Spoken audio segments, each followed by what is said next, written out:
सभी छात्र छात्राओं को मेरा स्नेह भरा नमस्कार। लॉकडाउन का चौथा चरण शुरू हो चुका है और हम ईश्वर से प्रार्थना करेंगे कि हम शीघ्र ही संकट काल से बाहर आ जाएं।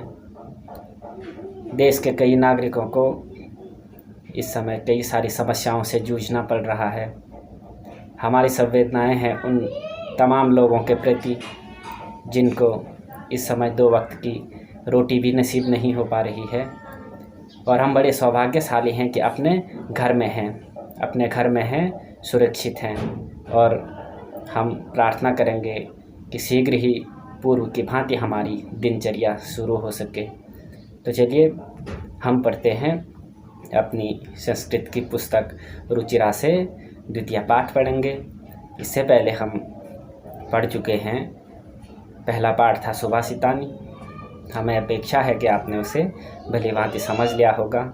अब आज हमारा दूसरा अध्याय है जिसका शीर्षक है बिलस्य वाणी न कदापि में श्रुता, अर्थात बिल की वाणी मेरे द्वारा कभी नहीं सुनी गई। एक सियार है इस कहानी में, एक श्रृंगाल है। वह कहता है कि बिल की वाणी मेरे द्वारा कभी नहीं सुनी गई, अर्थात बिल की आवाज़ मैंने कभी नहीं सुनी। तो देखिए वो क्या कह रहा है इस कहानी में। कस्मिंचित् वने खरनरो नामो सिंह प्रविशति स्म। कस्मिंचित् वने यानी किसी वन में खरनरो नामो, खरनर नाम का सिंह शेर प्रतिवसति स्म रहता था, यानी किसी वन में खरनर नाम का शेर रहता था। स कदाचित इतस्तत परिभ्रमण क्षुदार्थ न किंचिदपि आहारो प्राप्तवान। स यानी वह इतस्तत यानी इधर उधर, परिभ्रमण क्षुद्रात यानी भ्रमण करता हुआ, क्षुदार्थ यानी भूख से व्याकुल, न किंचिदपि किसी भी आहार को प्राप्तवान प्राप्त न कर सका, यानी वह इधर उधर घूमता हुआ भूख से व्याकुल किसी भी आहार को प्राप्त न कर सका। ततो सूर्यास्त समय एकाम महति गुहाम दृष्ट्वा स अचिंत्यत। ततो यानी तब सूर्यास्त समय यानी सूर्य अस्त के समय में एकाम महती गुहाम, एक महती यानी बड़ी गुहा यानी गुफा, दृष्टवा देखकर स वह अचिंत्यत सोचने लगा, यानी उसके बाद सूर्यास्त के समय में एक बड़ी गुफा देखकर वह सोचने लगा। नूनम एतस्या गुहायाम, नूनम निश्चित ही एतस्याम इस गुहायाम गुफा में, रात्रों को अपि जीव आगच्छित रात में कोई जीव आगच्छति यानी आएगा। अतः अत्रैव निगूढ़ो भूत्वा तिष्ठामि इति। अतः अत्रैव निगूढ़ो, अतः अत्रैव यहाँ निगूढ़ो भूत्वा छिपकर, तिष्ठामि ठहरता हूँ इति ऐसा। एतस्मिन् अंतरे गुहायां स्वामी दधिपुच्छो नामक श्रृंगालो समागच्छत्। एतस्मिन् इसी अंतरे बीच में गुहायाम गुफा का स्वामी यानी मालिक दधिपुच्छ नामक श्रृंगालो समागच्छत्, दधिपुच्छ नामक श्रृंगाल समागच्छत् आया, यानी इसी समय में गुफा का स्वामी यानी गुफा का मालिक दधिपुच्छ नाम का एक श्रृंगाल, एक सियार वहाँ आया। स च यावत् पश्यति तावत् सिंह पद पद्धति गुहायां प्रविष्टा दृश्यते। स च यावत् वह जहाँ तक पश्यति देखता है, तावत वहाँ तक सिंह पद पद्धति शेर के पैरों के निशान यानी शेर के पैरों के चिन्ह गुहायाम प्रविष्टा गुफा के अंदर जाते हुए दृश्यते दिखते हैं। न च बहिरागता पर, न च बहिरागता यानी बाहर आते हुए नहीं दिखते हैं, अर्थात वह क्या देखता है कि शेर के पैरों के निशान गुफा के अंदर जाते हुए दिखते हैं पर बाहर आते हुए नहीं दिखते हैं। श्रृंगालो अचिंत्यत, सियार सोचता है ओहो विनष्टो अस्मि, ओहो विनाष्टो अस्मि यानी विनाश हो गया अर्थात मारा गया। नूनम अस्मिन बिले सिंह स्थिति तर्कियाम, निश्चित ही अस्मिन बिले इस गुफा में सिंह स्थिति शेर है, तर्कियामी ऐसा सोचता है, अर्थात निश्चित ही इस गुफा में शेर है, वह ऐसा तर्क करता है, ऐसा सोचता है। तत्किम करवाणी, तब क्या किया जाए। एव विचिन्त्य यानी ऐसा सोचकर, दूरस्थ रवम कर्तुमारब्धो, दूर से रवम यानी शब्द कर्तुमारब्धो करना शुरू किया, अर्थात उसने ऐसा सोचकर दूर से ही शब्द करना शुरू किया, यानी दूर से वह कुछ कहने लगा। भोबिल भोबिल अर्थात हे बिल किम न स्मरसि, क्या तुम्हें स्मरसि याद नहीं है, किम न स्मरसि क्या तुम्हें याद नहीं है, यन्मया त्वया सह समयो कृतो अस्मि यत् यदा हम बाह्यात् प्रत्यागमिष्यामि तदा त्वं माम आकारयिष्यसि, अर्थात यन्मया त्वया जब मैंने तुम्हारे साथ समयो समझौता कृतो अस्मि किया था, यत् यदा हम जब मैं बाह्यात् बाहर से प्रत्यागमिष्यामि वापस आऊंगा, तदा तब तुम माम आकारयिष्यसि तब तुम मुझे पुकारोगी, अर्थात हे गुफा क्या तुम्हें याद नहीं है कि मैंने तुम्हारे साथ समझौता किया था कि जब मैं बाहर से वापस आऊंगा तब तुम मुझे पुकारोगी।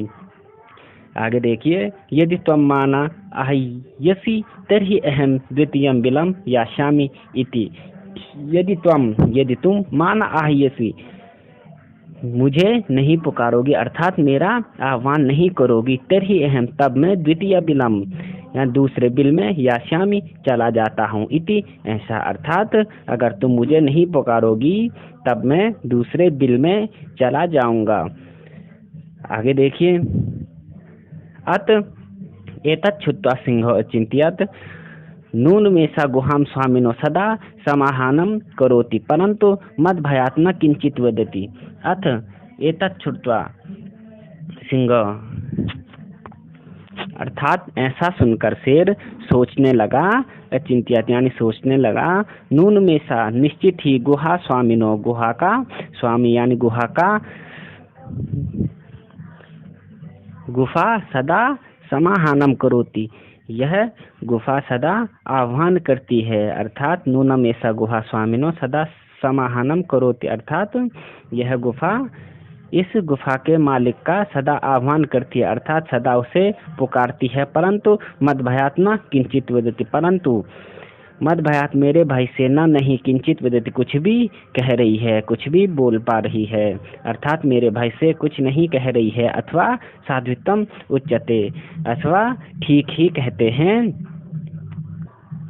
भय संत्रस्त मनसा हस्तपादादिका क्रिया प्रवंतन्ते नवाणी च वेद पस्तुश्चाधिको भवेत्, अर्थात भया संत्रस्त मनसा यानी भय से डरे हुए मानव के हस्तपादादि का क्रिया हाथ और पैरों की क्रिया प्रवर्तन्ते नवाणी च काम नहीं करती है, और उसकी वाणी प्रवंतरते नवाणी च वे पस्तुश्चाधिको भवेत्, और उसकी वाणी भी वे पथुश्चाधिको भवेत्, अर्थात उसकी वाणी में भी कंपन होने लगता है, अर्थात कहने का तात्पर्य है कि भय से डरे हुए मानव के हाथ और पैरों की क्रिया खत्म हो जाती है, हाथ और पैरों का काम नहीं होता है, और उसकी वाणी में भी कंपन होने लगता है, अर्थात जब कोई व्यक्ति डर जाता है तो उसके हाथ और पांव कार्य नहीं करते हैं और उसकी आवाज़ भी कांपने लगती है, उसकी आवाज़ में भी कंपन होने लगता है।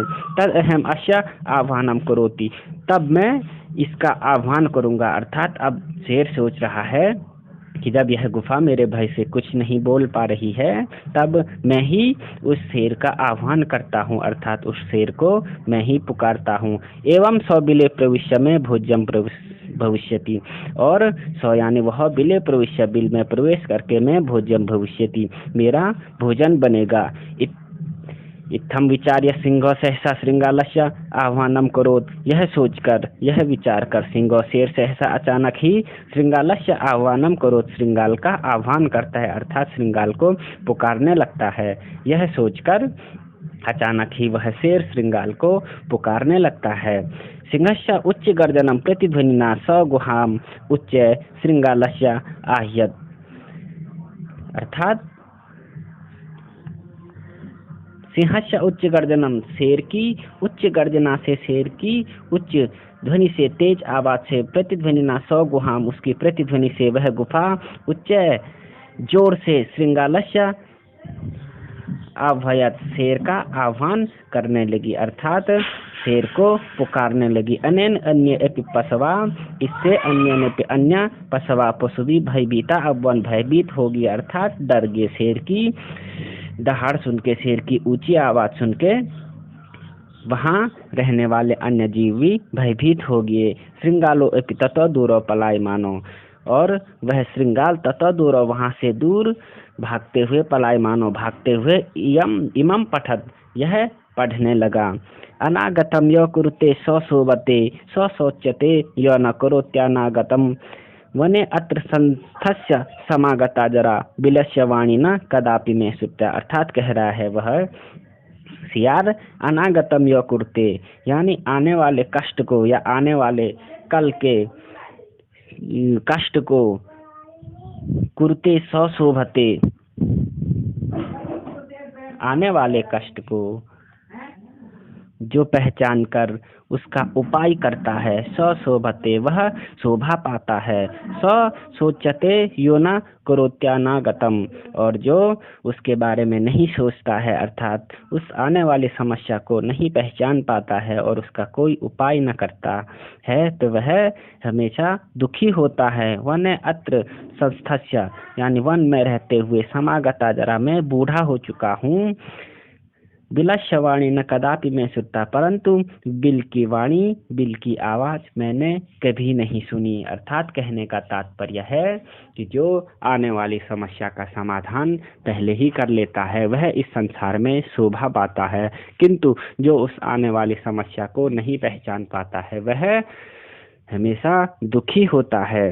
और सियार कह रहा है कि मैं इस वन में रहते रहते बूढ़ा हो चुका हूँ, किंतु बिल की आवाज मैंने नहीं सुनी। इसलिए सियार अपनी चालाकी के कारण शेर के चंगुल में फंसने से बच गया और उसने अपने प्राणों को बचा लिया। हमें भी किसी समस्या के प्रति ऐसे ही क्रिया करनी चाहिए ताकि हम पर आने वाली कोई भी समस्या हमसे दूर जा सके। हमेशा बुद्धि से हमें काम लेना चाहिए और उस समस्या पर विजय पानी चाहिए।